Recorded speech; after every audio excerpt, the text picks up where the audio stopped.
Hey guys, how's it going? Hope you're doing well. My name is Crown, and today I'm going to read you some very interesting stories that I hope that you're gonna love. And now, without further ado, let's go!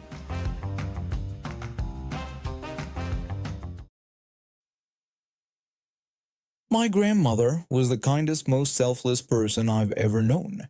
She dedicated over 50 years of her life to a large conservative church in our town. Every Sunday morning you'd find her in the nursery, taking care of the little ones while their parents attended service. She was always the first to volunteer for cooking church breakfasts and dinners, and I can't even count the number of times she chaperoned youth retreats and choir tours. I remember one time when I was about 12, I went with her to help prepare breakfast for the youth group. We arrived at the church kitchen at 5 a.m., and she spent the next 2 hours cooking for dozens of hungry teenagers. When it was all done, she didn't take any credit. Instead, she called everyone's attention and praised the youth leader for organizing such a wonderful breakfast. The youth leader looked confused but accepted the praise. I was amazed at how my grandmother could make others feel important, even when she had done all the work. Another time during a youth retreat at a rural church camp, one of the assistant pastors forgot to bring a big box of important materials for the morning program. It was already late at night when he realized his mistake. My grandmother, without hesitation, offered to drive back to the city to retrieve them. The assistant pastor expressed his gratitude but asked if she was sure, noting that it was quite a long drive.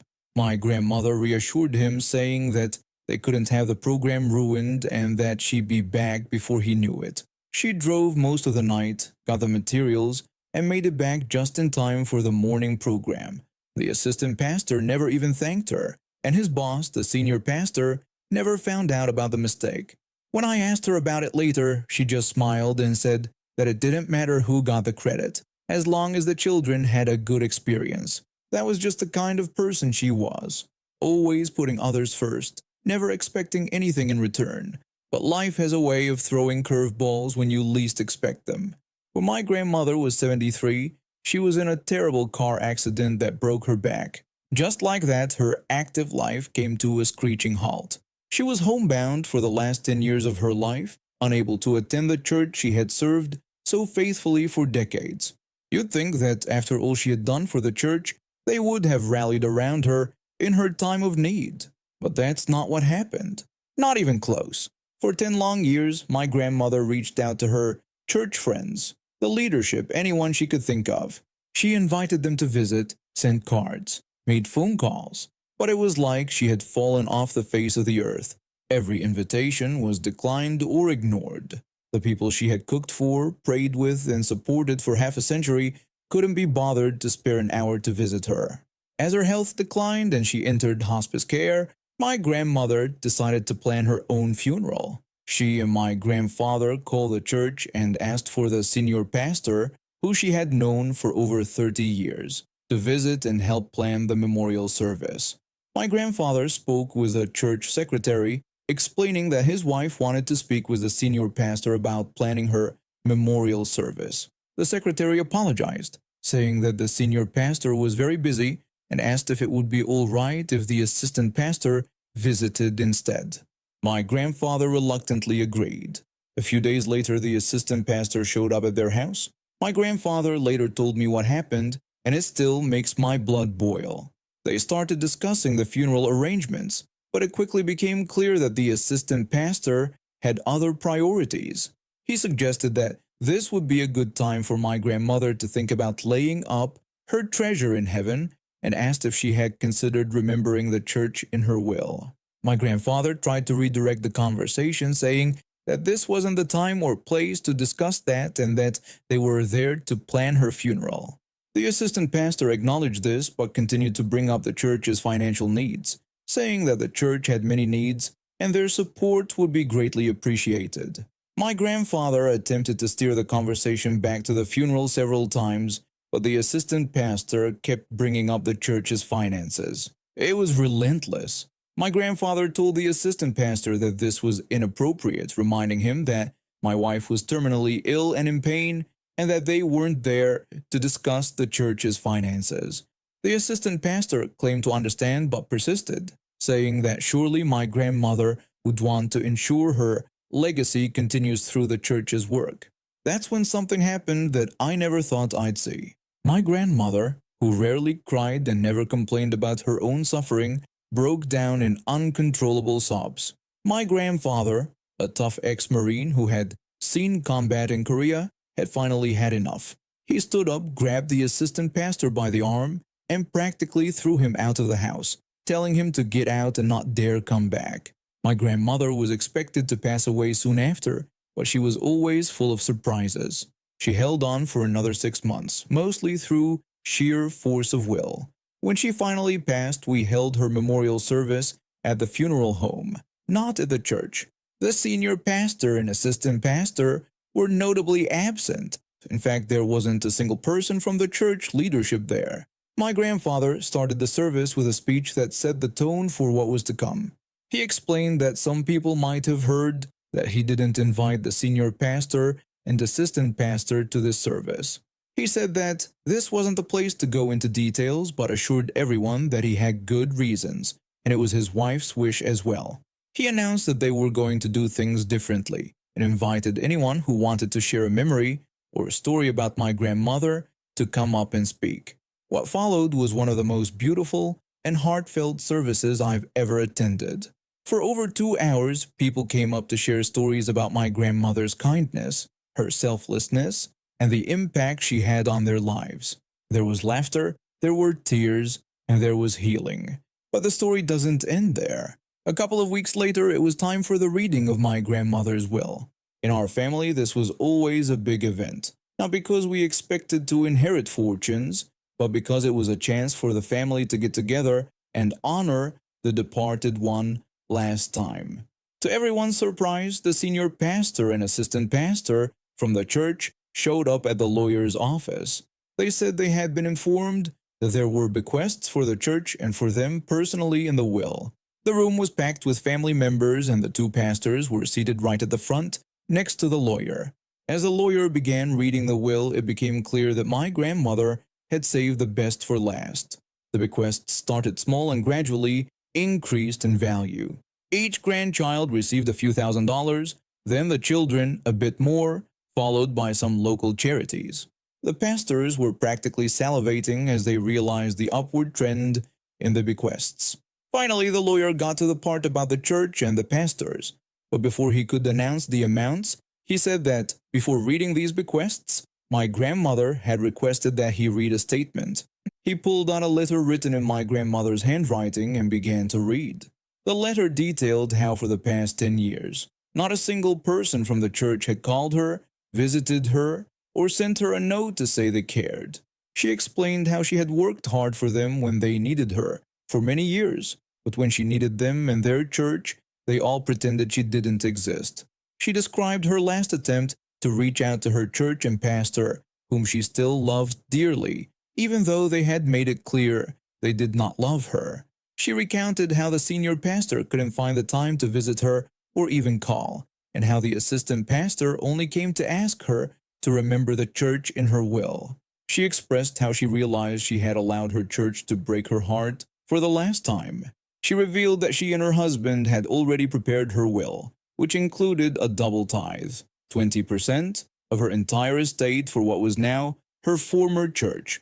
But after the assistant pastor's visit, she changed her will to include the pastors by name and changed the amount of money left to the church to match all of the love they had shown her during the last 10 years of her life. The room was dead silent as the lawyer finished reading the letter. Then he continued with the will, announcing that the bequest to the assistant pastor was 1 cent, the bequest to the senior pastor was 1 cent, and the bequest to the church was 1 cent. But my grandmother wasn't done yet. The lawyer announced that there was one last bequest for a charity called Black Charity. The pastor's expressions changed from shock to horror. It was clear they knew exactly what this charity was.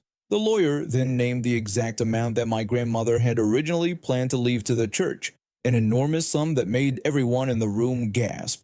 You see, Black Charity was run by a predominantly black church, just a few miles from my grandmother's church. Years ago, her church had supported this charity but then cut ties in a very ugly racially motivated split. My grandparents had secretly been supporting this charity ever since, believing in its mission and wanting to make amends for their church's actions. In one final act, my grandmother had not only called out the hypocrisy and neglect of her church, but had also made a powerful statement against the racism that had influenced their decisions. The pastor sat there completely stunned as the reality of what had just happened sank in. They had come expecting a windfall and instead received a powerful lesson in karma. I've always considered myself a pretty average person. I work as a florist in a small town, and I've seen my fair share of brides come through the shop, but nothing could have prepared me for what was about to hit our community. It all started when this woman walked into my shop. She was dressed like she'd just stepped off a runway, with perfectly manicured nails and not a hair out of place. The moment she opened her mouth, I knew we were in for a ride. The woman announced she was getting married and demanded the most exquisite flower arrangements I'd ever created for her wedding. When I congratulated her and asked about the date, she dropped a bombshell. She declared that as the most beautiful bride the town had ever seen, she shouldn't have to pay for anything. I thought she was joking at first, but the dead serious look in her eyes told me otherwise. When I explained that we couldn't provide our services for free due to costs, she insisted I didn't understand. She claimed it was a once-in-a-lifetime opportunity for me, as she was going to be famous, and having my flowers at her wedding would give me unimaginable exposure. I tried to explain that exposure doesn't pay the bills, but she wasn't having it. She stormed out, but not before leaving a list of her other demands. All for free, of course. Over the next few weeks, I heard from other vendors in town. The caterer, the venue, the photographer. She'd approach them all with the same ridiculous offer, and when they refused, things got ugly. Suddenly, our social media pages were flooded with negative reviews. She created multiple accounts to trash our businesses, claiming we were ruining her special day and discriminating against true beauty. But it didn't stop there. One day, my friend who owns the local bakery called me in tears. She told me that the bride was threatening to spread rumors about rats in her kitchen if she didn't make the wedding cake for free. It was insane. This woman was blackmailing people left and right, all for a wedding that was quickly becoming the talk of the town, and not in a good way. Then came the guest list drama. My cousin, who unfortunately knew this woman through work, told me about the invitation she received. The bride had demanded a gift worth at least $500 for admission to the wedding, threatening job loss if my cousin didn't attend. This woman had gone from entitled to straight-up criminal. But the cherry on top of this disaster cake was yet to come. One day I was at the coffee shop when I overheard her talking to her maid of honor. The bride announced her decision to have the wedding broadcast on national television, claiming it was the only way to truly showcase her beauty to the world. When the maid of honor asked if she had contacted any networks, the bride scoffed, saying they should be contacting her and that she was doing them a favor by allowing them to film her wedding. I nearly choked on my latte. This woman was living in a fantasy world, and it was clear things were going to come crashing down soon. And crash they did. The day of the wedding arrived, and it was a spectacle like no other. Half the guests were there under duress, clutching overpriced gifts and looking miserable. The other half were curious onlookers, drawn by the drama that had unfolded over the past months. The bride arrived in a horse-drawn carriage, wearing a dress that looked like it cost more than my entire shop. She stepped out, expecting gasps of admiration. Instead, she was met with awkward silence. As she walked down the aisle, her eyes darted around, clearly looking for the TV cameras that were supposed to be there. When she reached the altar, she finally realized the truth. There were no cameras, no adoring fans, just a group of people who were sick of her antics. The bride demanded to know where the cameras and TV crew were. The groom had to break it to her that there was no TV crew and no one was broadcasting the wedding. The bride insisted that she was the most beautiful bride in the world and that the cameras had to be there. That's when it all fell apart. She started screaming at her groom, her bridesmaids, even the officiant. It was like watching a toddler have a meltdown in a tiara and wedding dress. In the end, the groom walked away, leaving her at the altar. The guests started leaving too, some of them laughing, others just shaking their heads. Me and the other vendors she'd tried to scam watched from a distance. It was a train wreck, but at least it was finally over. The woman left town shortly after, probably to find a new place where people didn't know about her famous wedding disaster. It just goes to show you can't build a fairy tale on lies and threats. And sometimes the most beautiful thing isn't a perfect bride, but a community coming together to stand up against entitlement. I've always been an introvert, seeking peace in my high-end condo. Little did I know my quiet life would be upended by a woman who'd challenge my understanding of entitlement and delusion. It began 6 months ago when I noticed her in the lobby leading frequent gatherings. Curiosity led me to eavesdrop one day, and I was shocked. She declared herself the chosen one, destined to lead our building into a new era of luxury living. Her proclamations grew increasingly bizarre. She announced mandatory weekly spa days and daily champagne breakfasts. The most outrageous was her no children or pets policy, despite having both herself. When confronted, she claimed her family was special and exempt from the rules. As residents pushed back, she doubled down. The Homeowners Association called an emergency meeting, but she dismissed their authority. That's when things escalated from weird to crazy. She started an underground condo cult, complete with silk robes bearing the building's logo. They perform midnight rituals in the courtyard, chanting about their Empress of the Tower. She even donned a makeshift crown and led ceremonies involving caviar and gold leaf. The final straw was when she hired security guards to enforce her will. They patrolled the halls, intimidating anyone who questioned the Empress.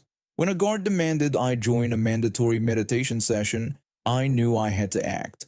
I began gathering evidence, recordings, photos, and testimonies from other residents.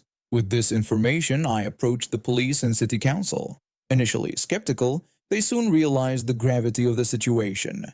The day authorities arrived was surreal.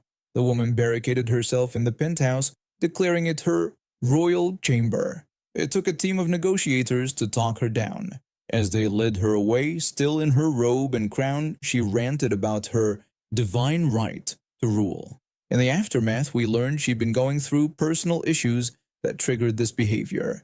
She got help, and slowly, our building returned to normal. This experience taught me the importance of speaking up against injustice, no matter how absurd the situation. I also gained a deeper appreciation for the quiet life.